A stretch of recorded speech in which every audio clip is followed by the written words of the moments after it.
Alam mo yung may mga problema or pagkakamali na nangyayari na kung saan kahit tayo yung nagawan ng mali, pwede tayong makatulong doon sa sitwasyon by actually giving uh, constructive criticism kesa mag-a-act tayo na parang bata tantrums kasi nga may maling nagawa.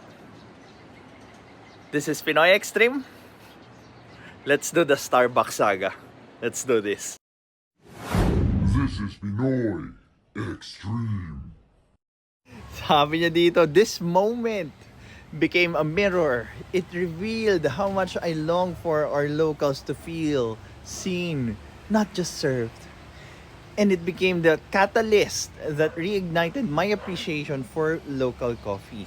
And for those who brew not just coffee, but connection. Wow! Napakabusilak naman pala nung intention niya, di ba? I mean, you created a scene that could have just, be resolved by acknowledging that those mistakes can happen. And maybe just put yourself into the shoes of the person who made a mistake, and then you can try to understand what happened, why that mistake has been committed. Diba?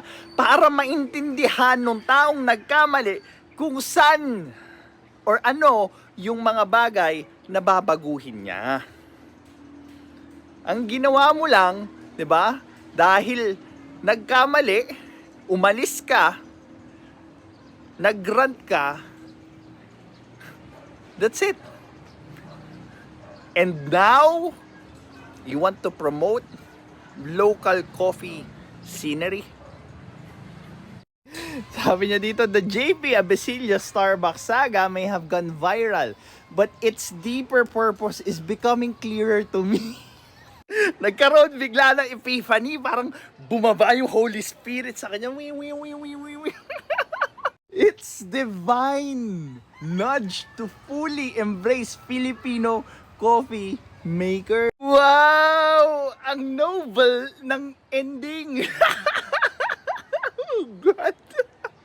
Ngayon, ang tanong ko, kung sakaling magkamali ba ulit yung crew nila sa pangalan at hindi na naman maibigay kagad yung order mo, would you do the same? Ganun ulit, maiinis ka na naman sa kanila, sisiraan mo na naman sila at kung ano-ano pa. Kasi nga, nagkamali ulit sila sa'yo. So, it's very obvious. O, tapos sabi niya dito, Boss Coffee, blah blah blah blah blah blah, hada-hada, ganyan, stroke ng ego, so on and so forth. Again, pag nagkamali ba yung mga staff ng Boss Coffee, are you going to do the same thing? Kasi if yes, then useless yung pag-promote mo sa kanila ngayon. Kung sa maliit na bagay, magwawala ka, magraran ka, sisiraan mo sila. Sasabihin mo, you've lost a loyal customer. Diba?